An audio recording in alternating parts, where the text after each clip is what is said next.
Okay, so my first company, I'm currently still in it. My son is 7 months old. I had him right before we shipped our first product. And we took our seed money, which was $15K, and turned our company to a $15 million company in the time. Thank you. In the time that I was pregnant, we became the market leader of our industry, and our market grows rapidly, 30% each year. And what I made is a cooking appliance. It's called the Namuku. I don't know if any of you have ever heard of sous vide before. That's great. You guys are my people. For those of you who are uninitiated, it is the providence of top chefs in the world. Every single top chef out there, Michelin star and above, absolutely has an immersion circulator in their kitchens. I used to work with Mario Batali and Jean Georges, and I would salivate over these expensive machines. And that was what brought me to my first baby. So I met my now husband and CTO at the gym. We got introduced, and like when you first create your company, you're deeply in love with the product. That is so alike to when you create your baby, because you are so in love with your baby even before it comes out. You think about him or her and what you want your family to be. So I am going to weave the startup. I basically weave the startup method, the lean startup method, to how I started my family. This is a gestation period, right? It doesn't look anything like your final baby, but it teaches you a lot about how to handle it when it comes. So this is the Ember kit. My husband and I, he was in his PhD in plasma physics. If you don't know what that is what Tony Stark does. So imagine if Iron Man made a kitchen appliance for you. And that's what happened. So we had really cheap dates. He was making $20K a year. I had just graduated school, entry-level jobs. And I had never soldered in my life. And now I'm a pro because I joined the maker movement and I worked in hacker spaces. So we were watching Top Chef one day, and I said, look at that. I really want to buy one of those circulators. She said, well, we could just make one. $50 later, we had a machine, and then we learned how to do Arduino. We sold these kits. It was a weekend project. But it steadily grew to be more than my regular source of income. And we launched on Kickstarter. We begged our wedding videographers, can you please help us make a video? And then when we got there, in 30 days, we made nearly $500,000. And well, you know, we had to get out of our basement, basically. So we spent the next 2 years with our foot on the gas pedal. Have you guys heard of the Sheryl Sandberg story where a lady approached her about being apprehensive about getting pregnant? Yes. So the story is that the young girl didn't have a partner. She said, you know, getting pregnant is basically like 10 years away. How does it affect my career now? And it really gated her, right? It made her stop and think about the next promotion she was going to get. The great thing about being a founder is that you don't have any gates. It's a quick way to smash the ceiling. You make your own rules. But it also means that you have to plan ahead so much and have a firm communication. So I went back to work 2 weeks after my son was born. And now you might think, like, how is that possible? That's some Marissa Mayer stuff. She did take 2 weeks off as well. She has a nursery next to her office.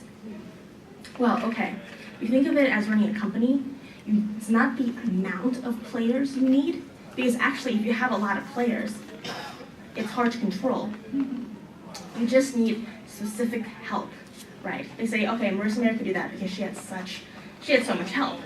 But really, if you look at Airbnb, their mobile platform, one person built it. If you look at the Apple One, Wozniak built it, right? You just need specific help For me, that was my mother-in-law. She lives with me currently and takes care of my baby, 2 days out of the week. The rest is the nanny. So motherhood is management. When I first thought about it, I was like, okay, this is going to get out of control really fast the second the baby comes into my life.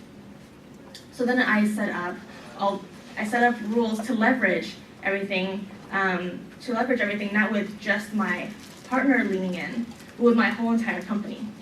They had to be a part of the process with me. There was no way that your leader is going to get knocked out for a little while and for that not to affect the company. It's just not thinking clearly. So just like a startup, I had a vision, I had specific goals, and I leaned on my colleagues. And then here's the thing about seed money. A lot of worries come when you want to have your family about money. There's a lot of ways to hack that system, right? Yep. And a lot of it's about putting in elbow grease, but a lot of it is being about, it's about like undercutting the system with specific strategies, like leaning on a mother's network, or having a big ask from another relative. Like my mother, when I first gave birth, she came to live with me for a month, and that really helped. It definitely gave me legs to go out and make a deal, or sew up stuff and go to meetings. Even present here today, I have that kind of backup. Okay, so another big reason of why I was able to get back into the office was my birth plan. If you're applying for adoption, it may be much easier for you to set up this plan. With me, I was pregnant, so I had a home birth. And using the home birth process was actually got me, I was healthy enough to do it. So I was very lucky. That was my privilege. But having a home birth got me back in the office literally split. I didn't have to do anything out of the hospital. I had no paperwork. I was back in my home, and I could reacclimate really fast. I didn't have a cesarean section. Cesarean sections put you out for a month. It's very hard to move. So if you're healthy enough, I would absolutely consider this option. And during the first 3 months, I absolutely A/B tested family structures and schedules. So for 1 week, I stayed at home half the week, and then went to work half the week. For 1 week, I went to work all the time, my normal startup schedule, and that didn't work. So now what I do is that I go to work from 9 to 6. I go see the baby, chill the baby, breastfeed, have him go to sleep, and then at midnight I check my emails, and then the end of my work ends at 2 a.m. But then I can sleep until 8:30 before I run all the way back to work. It's not the way that it's always going to work. Your baby changes just as your company needs change. And you got to just keep testing and don't be scared to fail. Because if you have a strong team, they're going to catch it for you as well. Okay, so when I was pregnant, I always wondered, I'm 26 years old. So I was in a brave new world. Like in the past, women kept their pregnancy secret, especially when you were corporate. You hid it until you saw the bump. I have a very public company. Besides being open source from the beginning, we also had a very successful Kickstarter. I'm on TV all the time. I'm on Rachel Ray, etc. So do I use it to my advantage or have it be stealth? I thought about it for a long time, and I was like, well, you know what? If I made it public to everybody on Kickstarter, I think at best, some random people are going to be like, congratulations. And at worst, they would blame me for delays, my pregnancy delays. And I was like, no. But if you are founding, let's say, a Get Pregnant app or a baby device, I've seen many times where founders use this to their clear advantage, and I love it. And I think that now is not, now is not like 20 years ago when you have to absolutely keep things private. And when you go public, you gain so much support. Work-life balance definitely changed a lot once the baby was out. I quickly learned that you can't work while you have a baby in front of your face. They'll put the iPhone in their mouths. It just doesn't happen. And truly, I don't know how Marissa Mayer has the baby next to her, because I would check on my baby all the time. I've tried having the baby in the office. It's impossible. It's not like a dog. You can't just sleep forever. So with work-life balance, I absolutely had to carve out chunks of time where I was absolutely unavailable, and that's helped me absolutely structure my business better. It's made my business stronger because I have such stronger scheduling. So the last thing I have to tell you is that everybody, when you're a mom, has individual and really hard challenges, existential and otherwise. But if you really want to do this, you can. And there are more and more founders who are women who are doing this every day, and you can find support. So thank you for having me.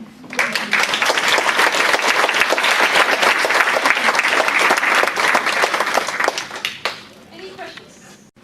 I'd like to preface my question with something. So I was in the car with my dad once, and my sister-in-law was sitting with me, and my dad said to my sister-in-law, hey, in this country, women have children and then they go to work the next day. And I sat there and I was like, I don't know, like 12 or 11 at the time. I'm thinking, that's not true, Dad. They have maternity leave, right? And in countries like Sweden, they have also paternity leave.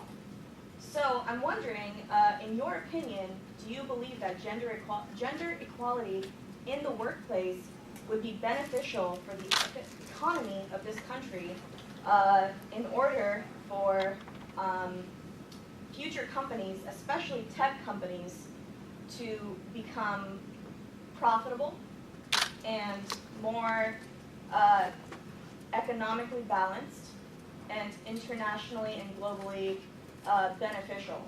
In your opinion, do you believe that gender equality could help the economy?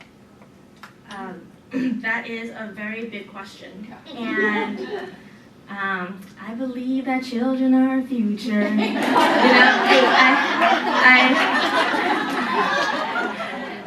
I absolutely. The better you educate your kids and the better you raise your kids, the better the economy will be. I'm speaking about this through the lens of a founder who unfortunately cannot take 3 months off. Right. And I'm showing you what that looks like through my story. But if somebody on my team were to be pregnant, I would absolutely give them maternity and paternity leave. Awesome. Because I know firsthand how important that is. Yep. Thank you. Next question.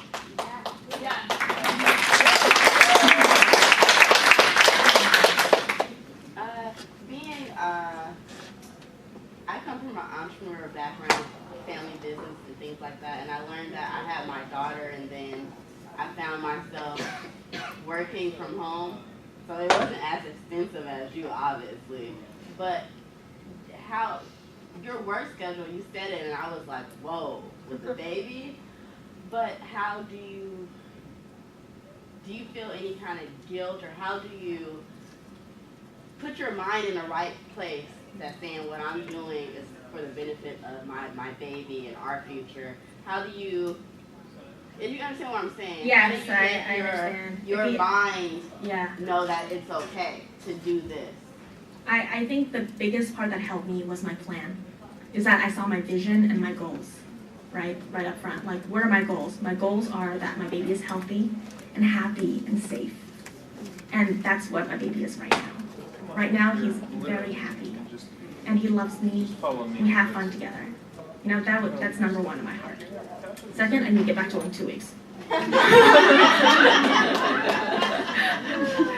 So, and I know that I'm doing the best within my ability for my child. It really helped when I saw somebody with twins. I was like, dude, your other baby is crying, let me help, da, da, da, da. And she didn't get flustered at all. She's like, yeah, I'm doing the best I can within my means. And that really helped me. So definitely a plan and having focus completely assuages the guilt. I know, also my family is entrepreneurial as well. My father was not always there, but then when I saw him, like, I had the best time, you know, and today, like, I appreciate all that he has done to teach me and to propel me to who I am today. Thank you. Okay, let's give her a big hand, guys.